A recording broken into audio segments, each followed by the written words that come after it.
today we're going to continue looking at the fruit of the Spirit. And this week, we're going to be looking at kindness. So, I'm sure all of you know what kindness is. You know when someone's being kind to you, and you know when someone's not being kind to you. And I'm sure you also know when you aren't being kind yourself. So we like it when people are kind to us. Like, it makes us want to be friendly and nice back to them. So Jesus is the kindest person ever. So if we want to know how to be kind, we have to listen to him and watch what he does. So Jesus says in Luke 6:31, "Do to others as you would have them do to you." So Jesus is saying, just as you want people to be kind to you, you should try and be kind to others. And that kind of makes sense, doesn't it? But it's important to remember that Jesus doesn't just say, be kind to your friends, or people that you like, or people who look like you, or think like you. Jesus wants us to be kind to everybody.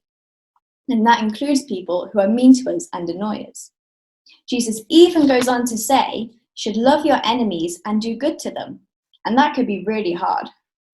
So like for me, when I was in primary school, there was a girl who was always mean to me, and I didn't like her.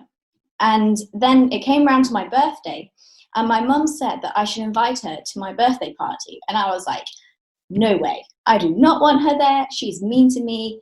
No thanks. But then my mum was like, well, it's a nice and kind thing to invite her, since I was inviting all the other girls in my class. So I was like, oh, fine, I'll invite her. And so she came, and the party was fine. It was good. And she wasn't as mean to me after that. So that's good. But I didn't feel like being kind, but I chose to be kind. And in Colossians 3:12, it says, as God's chosen ones, holy and beloved, clothe yourselves with compassion, kindness, humility, meekness, and patience.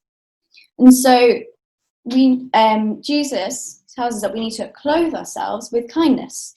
And like with that top, you can literally clothe yourself with kindness. So when we get up in the morning, we choose what we want to wear. We get to choose whether we look smart or cool or sporty. And in the same way, we get to choose if we are going to be kind or not. So it's just a decision we have to make, just like I had to choose to be kind to the girl and invite her to my party. So Jesus also told a story about kindness called the Good Samaritan. So in it, there was a Jewish man. There he is. We'll call him Joe. So Joe was walking along the road, and he met some robbers. And then the robbers, they beat him up, and they took all of his stuff. If you can see the pictures, there we go. So he took all of his stuff, and they left him on the side of the road to die. Look at that. So that wasn't very kind at all. So then, after a while, a priest comes along and sees Joe all injured and hurt. And Joe thinks, oh, great, the priest will help me. He loves God, so I know that he'll do the right thing. But the priest ignores Joe and walks on. He chose not to be kind.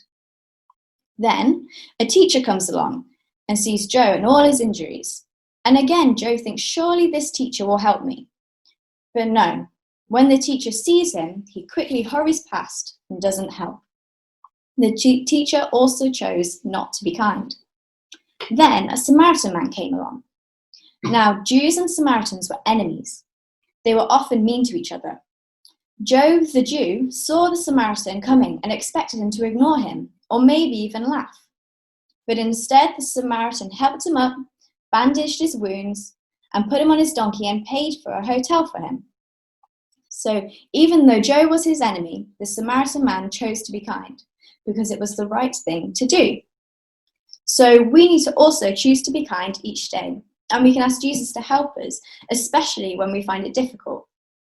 And as people who love Jesus, we need to make an extra special effort to be kind to people, because Jesus, the kindest person ever, has asked us to. So this week, try and think of ways that you can be kind like Jesus.